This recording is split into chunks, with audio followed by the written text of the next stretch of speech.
сүйүү бар. Канат менен Заринанын сүйүүсү бул болгон.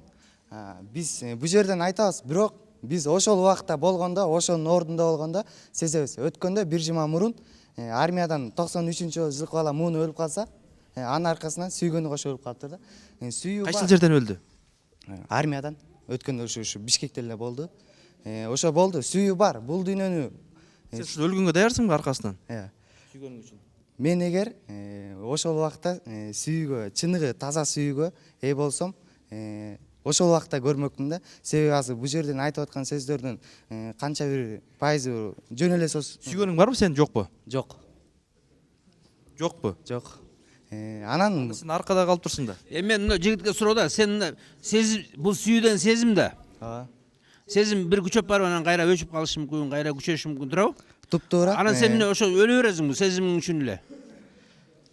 Ал сенин чужойда али эч нерсе эмес, али эч кандай ортоңордо бала да жок, эч нерсе жок. Анан сен жөн эле сезимиң бар болчу, ошо сезимиң үчүн өлө бересиңби сен? Туура, ортодо бала жок болгондон кийин бирок ошол бала кандайдыр бир сезимге адам толук бойдон курчалганда адам эмне кыларын билбейт. Биз качан ошол убакта ошол баланын ордунда болгондо ошону билебиз да, кандай болот экенчи. Негизи бул дүйнөдө сүйүү бар.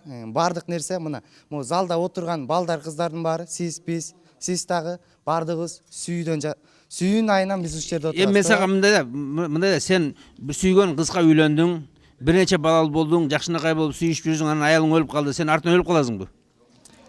Биринчи кезекте аялым эмне себептен өлгөнүн сиз мага айтсаңыз жакшы болот эле. Ооруп калды же бир нерсе болду да. Өлдү, балким, кырсыктып. Же сен өлүп калдың, наоборот, мисалы мындай да, ушундай бир эме да. Эми Анан артынан өлүп калыш керекпи? Күйөө артынан аял өлүп калыш керек, аялдын артынан күйөө өлүп калыш керекпи?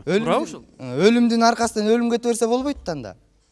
Сен айтпайсыңбы, сен жанагы Зарина туура өлгөндүн артында ошо ордунда болсо мен деле өлүп калмакмын дегендей.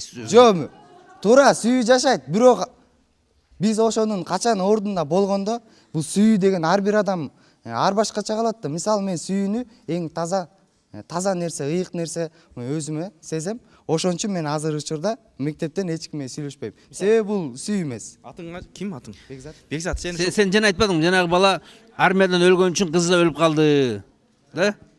Ошол туура кылдыбы? Ага кандай көз караш? Бирок ал кызга эч ким жардам бербесе, ал ошону сүйсө, ал бир гана ошол учурда анын багыты ошол бала болуп калганда, мисалы ар ким сиз экөөбүздөй эмес да. Барып эле өлсөм өлбөйм дегенче, адам ар башкача да. Бардык сизге сураганда, бул дүйнө сүйүүдөн жаралган, ушу чынбы? Чынбы же Жок. Жаштар сүйлөсүн. Бул дүйнө сүйүү үчүн жаралган эмес. Жок, сүйүү үчүн жаралган эмес деген жокмун. Бизди Алла Таала адам болуш үчүн жараткан, адам. Жок, ошо. Жакшынакай адамгерчиликтүү адам болуш үчүн, сүйүү үчүн эмес. Туура. Аны мына запад сүйүүдө отуруп, бүт баарын сүйүүгө айландырып салды, жашоодун баарын. Анан эми сүйүү деле жок, үй бүлө деле жок, бала деле жок, эч нерсе жок да. Сүйүү деген кыйкырык калды көп. Жок сүйүү. Мына Франция бүт 10 жолдан 15 жолдан ажырашат да, сүйүү жок. Туура. Кыйкырык көп. Туура, жок, бул дүйнө Бир да француз өлбөйт да, бир аял үчүн өлбөйт. Эмне үчүн өлөт? Анткени ал эртең эле башка аял сүйүп калат. Жок, бул дүйнө сүйүү үчүн жаралган жок деп айткан жокмун. Бул дүйнө адамдар, могу жерде отурган ар бир биз ата энебиздин ортосунда болгон сүйүүдөн жаралдык, туурабы? Туурабы? Жөнүнө келип база калган жок да, туурабы? Мисалы мында да койлор деле жаралып атат да, алар сүйүү менен жаралып атабы? Жок, биз жаныбарлардан эмнебиз менен айырмаланабыз? Биз акыл эсибиз менен айырмаланабыз да. Биз ата энебиздин сүйүүсүнөн биз жаралдык, ушул жерде отурабыз, туурабы? Жок, жөн эле мисалы мында да, балалуу болоюн деп деле, балалуу болоюн деле үйлөнүшү мүмкүн, туурабы? Жок, обязательно сүйүү үчүн эметет атабы? Жок, суроо, сиз жооп берип койсоңуз мага. Биз могу жерде отургандар, сиз баардыгыбыз сүйүүнүн негизинде жаралганбызбы? Туурабы? Ата энебиз сүйүшүп, анан үйлөнгөндүр да. Бирок бизге айтпаса да, кандайдыр бир кыйынчылыктар башынан кечиргендир. Бирок баардык нерсе сүйүүдөн жаралган. Могу адамдар дагы, биз дагы, мен дагы. Көп илгери мындай да, бир 30 жыл 40 жыл мурда эле эч ким сүйүү жок эле, мисалы Аллага качып барып эле үйлөнгөн кыз эч сүйгөн деле эмес. Анан кийин жашап эле кеткен, анан бала чакалуу болгон, анан акырында жакшы көрүп бири-бирин урматтап, сыйлап жашаган да. Туурабы? Ошентип жашаса болот экенден да? Анан ата бабалар ошо даже биринчи жолу көргөн да эмес даже. Жок, Сүйбөй жашагандар Кызды да аз көргөн эмес жүрбөйбү. Тиги баласынын апасы келип бирөөнү тааныштырып алып берип койгон, анын эртесине болот. Ошолор 15-16 балалуу болгон. Жок, ошолор болгон. Бирок азыркы учурда ошону бир бала калгандан кийин экөө эки жакка кетет. Баланын орду каякта? Баланын орду детсадта болуп калат. Интернатта болуп калат. Ал бала эмне болуп чыгып атат? Мына бул сүйүү эмес Мына да. тууган кырбайсың. Мына бир 30 жыл 40 жыл мурда сүйбөй эле келип атасы келип мына кызды алып келчи айланайын балам. Мына ушул жакшы келин болуп берет. Бизге алып келчи десе барып баласы атасынын тилин алып, энесинин тилин алып келчи. Анан бактылуу талай он жакты жашаган. балалуу болуп эле жакшынакай жашай берчи да. Жаштар сүйлөсүн. Анда башка жигиттерге берели. Өлчү эмес да. Аял өлсө өртүн өлчү. Жакшы. Кол чабылат. Анда урматтуу жаштар, урматтуу кыздар, урматтуу коноктор, биз ушул жыйынтыктоо бөлүгүнө келдик. Анан ушул Канат менен Заринанын сүйүүсүнө кандай карайсыңар? 14-н кимдер майрамдайт, кимдер майрамдабайт? Кантип майрамдайсыңар? Кыска нуска 10 секундтан айтып берсеңер, Канат менен мен балага айтып кетейин элем. Канат менен Заринанын ортосунда сүйүү болгон эмес дейм. Канат деген ооруп больницада жатканда, ал деген Зарина деген машинасы менен кетип баратып, ал машинасынан кырсыктан авария болуп, Зарина аркасынан өлгөн. А бирок экөө чогуу бир жерге коюлган. Жаштар сүйлөсүн. Дагы Агай, азыр айтып атышпайбы булар? Мисалы, сен жигитиң өлүп калса, артынан сен да өлөт белеңдечи. Бул туура эмес да, кичине сабырдуулук керек да, артынан эле өлүп калыш болбойт да, өзүң бактыңды да ойлош керек да. жигитиң өлүп калса аркасынан өлбөйсүң. Өлбөйм. Мен өзүм бактымды ойлошум керек да. Жаштар сүйлөсүн. Рахмат, жакшы. Дагы 14-н майрамдайбызбы же майрамдабайбызбы? Ошо майрамдагандарга суроо да. Ошо биз мисалы үчүн бир майрамдын историясын билебиз, эмне болуп майрам болуп калганын. Мисалы үчүн 9 май. 9 май күнү бул 1945-жылы майрамдайсың, майрамдабайсыңбы? майрамдабайм. 1945-жылы бул неме болгон да. Рахмат, түшүнүктүү. Кел. Бул сүйүү окуучулар үчүн мындай түшүнүксүз эле бир бале деп эсептейм. Анткени сүйүү жөнүндө так аныктаманы эч ким айта албайт. Эгерде бирөөгө дагы сүйүү Майрамдайсыңбы? жок. Жаштар сүйлөсүн. Сурап коеюнбу? Сиз аялыңызга сүйүүңүздү кантип таңазалайсыз? Жакшы. Чогуу жооп бересиз, Дагы кыздар. Майрамдабаш керек деп ойлойм. Анткени азыр биз жашпыз, азыр биз мектепке окуу үчүн келебиз. Бардыңарга эле ушундай совет айткым келет. Аны кийин уже чоңоюп не кылганыңарда аны ошондо майрамдаса болот дейм. Канат менен Заринанын сүйүүсү кандай? Мен оюмча бул туура эмес деп ойлойм. Мен эгер сүйгөнүм өлүп калса, мен анын артынан өлмөк эмесмин. Өлбөйсүң, Жаштар сүйлөсүн. Жакшы. Бул сүйүүгүн майрамдагандар майрамдай берсин, майрамдагандар майрамдап эле койсун да. Сен майрамдайсыңбы? Жок. Сен майрамдабайсың, Рахмат, кел. Бул 14 февралды мектепте окуган балдар майрамдабай эле койсо дейм. Чоңойгондон Кыздарчы? кыздарды деле чоңойгондон кийин окууну бүткөндөн кийин деле майрамдаса болот да. Рахмат. Эме биздин 14 февралда азыр баарыбыз байрамдап атабыз.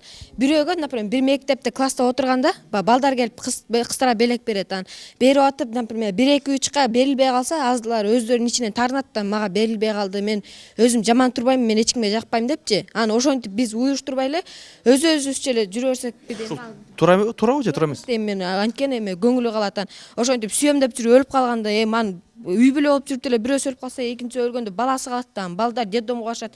Жаман жумшук болуп алар бирөөнү өлтүрүшөт. Ушинтип өмүрлөр кыйлат, антип кереги жок да.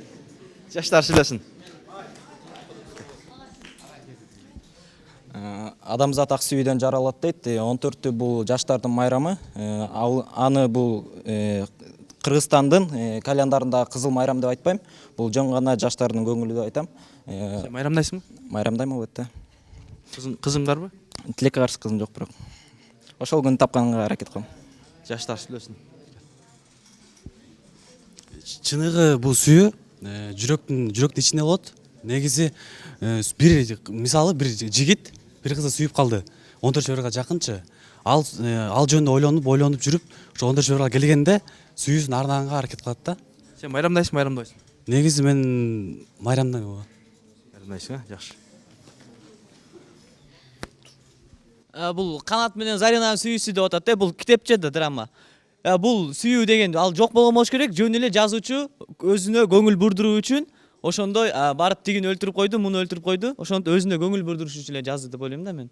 Сен майрамдайсыңбы? 14-түндү бирок биз жаштар болгондон кийин, досторум майрамдап аткандан кийин, чөйрө майрамдап аткандан кийин, албетте биз деле майрамдайбыз. Майрамдай койсоң болбойт, Ал үчүн мектепке келбей коюшум керек да. Же болбосо башка жака кетип калышым керек. Мына ушундай урматтуу эле көрүүчүлөр. Бүт баары эле айтып атат, бул деген сүйүү жок деп, албетте бул дүйнөнүн баары бул сүйүүдөн турат. Мисалы, адамдын Кудайга болгон сүйүүсү, Кудайдын адамга болгон сүйүүсү, бунун баары деле сүйүү. Сүйүү десе эле элдер кыз менен баланын сүйүүсүн элестетет да. Негизинен ата эненин дагы сүйүүсү болот. Сен майрамдайсыңбы? Баардыгы эле майрамдап аткандан кийин мен деле чөйрөгө кошулуп майрамдайм. Бирок могу кыздардын ичип, эметип дегендерди сөздөрү да болуп атат. Булар мандайларга барбайм. Элден калбайт экенсиң да. Андай деп деле айта албайм. Чоңусунда да баары майрамдап жатсың да. Мисалы баары арак ичсе иче бересиң, баары тамак чексе чеге Мен бересиң. айтып атпаймынбы, элдер деген арак ичип ошондойлорго кошулбайм. Бирок мен деген ошол эле 14 февраль күнү эле сүйүүнү билгизсе болбойт да, туурабы? Ар бир күнү эле мындай деп белгилесе болот да, мен сени сүйөм депчи. Мындай да азыр кыздардын көбү мода кийип кетип баратат да. Анан сен да мода кийишиң керек. Анан тамеки чеккен кыздар көбөйүп атат. Анда сен да тамеки чегишиң керек, туурабы? Анткени калып каласың да модада. Ал деген ар бир адамдын өзүнүн абиринен кетет да, өзүнүн тартибинен. Мисалы, мени үйүмдөн деле тартипти сакташат, мектебиме келгенде мектептен деле катуу тартипти сакташат. Андай жолго барбайм мен. Өзүң да сактайсың, А сен мисалы дискотека чакырат да майрамданда, дискотекага. Арда ягуар бар, ичимдиктер бар, музыка башың айланып турган. Мен Зарина кандай? Канат менен Заринанын сүйүүсү болгон деп мен ишенем да. Анткени ошо бирок деген алардын бири үчүн бири өлгөнүнө мындай көз карашым анча туура деле эмес да. Анткени деген мисалы сен үйлөнүп бала чакалуу болгондон кийин бирөө өлүп калса артынан өлөт деп айтышат да. Андан кийин бирок деген ортосунда бала бар да, ал балдар деген экөө тең өлүп калса кайка барат алар. Бирөөсү калып, жок дегенде ошо балдарын чоңойтуп, өзүлөрүнүн жашаган жашоосундай кылбай, мындай жакшы жашоодо. Рахмат. Айтып кетишпеди, биринин артынан бири өлөт депчи. Антип баары сүйүп өлүп, анан баары эле өлүп калышпайбы? Баары эле сүйүү бар десеңер, анан бирөө бирин сүйүп, анан бирөө өлүп, ошентип баары эле кырылып калбайбы деп ойлойм да. Ошон үчүн биринин артынан бири өлгөн туура эмес, өмүр улана берет деп жана кыз айтып кеткендей эле. Майрамдайсыңбы? Билбейм. Элдер майрам. Өзүң да билбейсиң, Жакшы. Канат менен Зарина бул алар убакта деген сүйүү бул таза болгондо, азыр болсо бирин Булгандуу сүйүүлөр, ошол сыяктуу эле болуп калды да. Көрсөң, мен буну сүйүп калдым деп коюп деле жөн эле жүрөт да, оюнчук кылышып атат да сүйүүнөчү. А мен азыр аркасынан өлөт десе мен аны ой жоктук деп эсептейт болчумун да. Аны болбойт андай. Рахмат. Кудай деген адамды адам болуш үчүн жаратканда, ал эми бул турмуш деген бул күрөшүү да. Ал эми бакыт күрөшүүдө жеңүү. Ошол мындай күрөшө билиш керек да. Өлүп калса эле өлүп калуу, бул өлгөн өзүнүн шору да.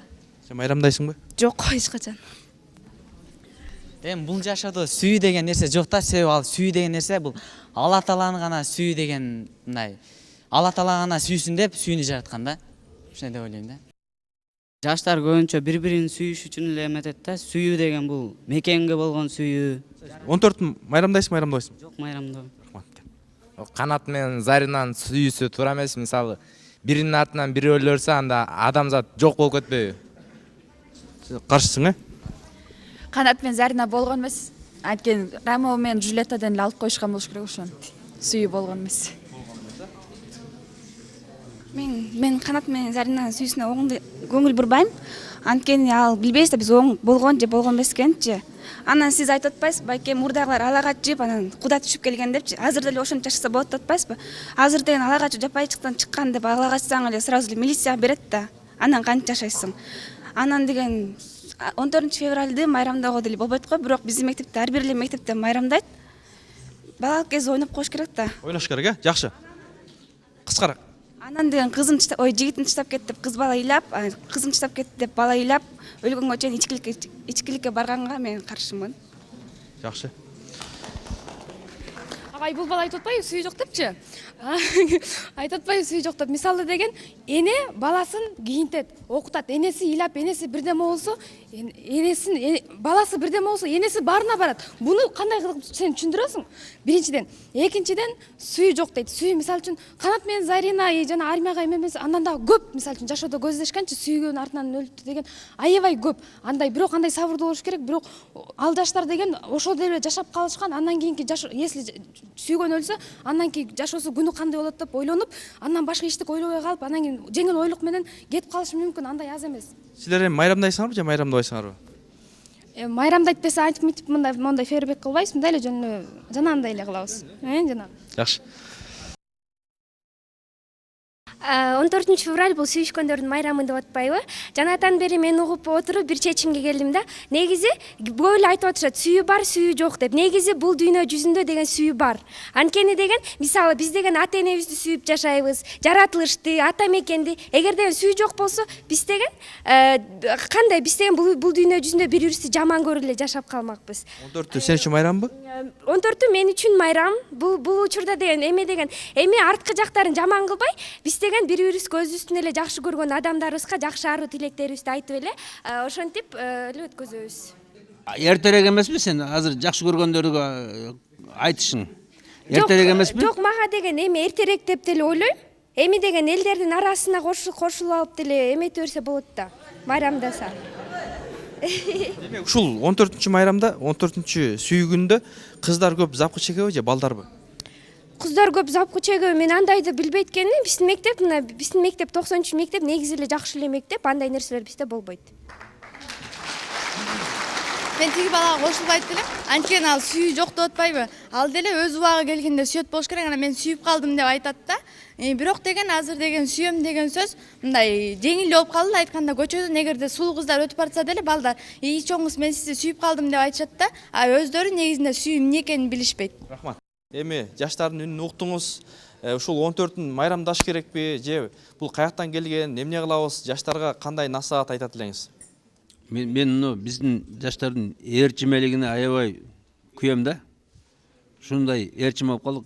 Эртең бирөө келип Иванов, Петров, Сидоров дагы башка ким деле бир майрамды ойлоп таап койсо, эртең эле биз үчүн майрам болуп калат да. Мынде Дунган деген эл бар да, 100 миңден ашык эл. Жаңы жылда майрамдабайт, башка майрамдабайт, ээрчибейт да. Бизде корейский кино көрсө кечимпе болуп калат. Дагы бир жылаңач кийим кийсе жылаңач болуп калат. Чачтарын жайса жай болот. Ушундай болуп калды. Ээрчиме. Анткени могу башта программа жок да. Эң баш деген сөз башында программа жок деген сөз. Могу туура экен ай, туура эмес экен ай, уят экен ай, уят эмес экен ай. Уяттуу жерлерин көргөзүп жүрүп, ана эмне десе мода. А мода кайдан келет? Башка жактан келди. Ошо биз ээрчиме эл болуп калдык. Ошон үчүн мына түрлүү майрам десе эле майрамдар бермей, көрүнгөн нерсени жасай бермей, арак ичип бир кино көргөзүп койсо арак ичип алмай, кыздар келип сигарет чегип жүрсө сигарет чеге алмай, мына аябай көбөйүп барат да. Ушундай жанагындай мас болуп жүргөн кыздарды көрүп атабыз. Жап-жаш мектептин кыздары, балдары мас болуп жүрөт. Сүйүү деп жигиттер жөн эле мына сен сүйөм деп жөн эле айтып койгон үчүн мушташып атат. Жигит талашы мушташат. Мына ушундай бир туура эмес нерсе болуп барат да. Аны ошон үчүн биз өзүбүздүн маданиятыбызды билейли, өзүбүздүн салтыбызды билейли, өзүбүздүн адебибизди сактайлы. Мисалы, мына жаш кезден баштап түнү менен дискотекаларга кетип, мектептин балдары, кыздары кеткендер бар. Мына ошол нерсе болбош керек. Ата-энеңер силерди ал үчүн чоңойткон эмес. Ошо бары бирөө менен ойнош боласың деп. Бул мына азыркы сүйүү, бул ойноштук. Бул али эч бир законный нерсеси жок бунун. Мисалы мына сүйгүңөр келеби? Көйгө чыккыла, ана сүйө бергиле. Үйлөнгүлө, анан сүйгүлө. Ага чейин бүт баары бул ойноштук, бул чоң арам иш, бул чоң күнөө иш да. Чоң рахмат. Мына урматтуу телекөрүүчүлөр, сиздер жаштар сүйлөсүнүн теле долбоорун көрдүңүздөр. Бүгүн сиздер менен биз ушул Арча Бешик конушунда жайгашкан 93-чү орто мектептин жаштары менен азын улак сүйлөштүк. Сүйүү күнүндө сүйүүнү кандай майрамдаш керек, жаштарыбыздын, балдарыңыздын, кыздарыңыздын өзүнүн ойлорун билдиңиздер. Балким жаштардын айтканынын жөнү бар. Бирок биздин кыздарыбыз, балдарыбыз ушундай жүрөкчөлөрдү беришет. Бирок медиктер ушул жүрөк туура жүрөк деп бизге тастыктап беришти. Менин колумдагы. Анан бул жүрөк балким бул чүрөктүр. Буну эми өзүңүздөр мен да түшүндүрүп бере албайм. Андыктан жаштар сүйлөсүнүн теле долбоору бүгүн 93-чү мектептен коштошот. Саламатта калыңыздар.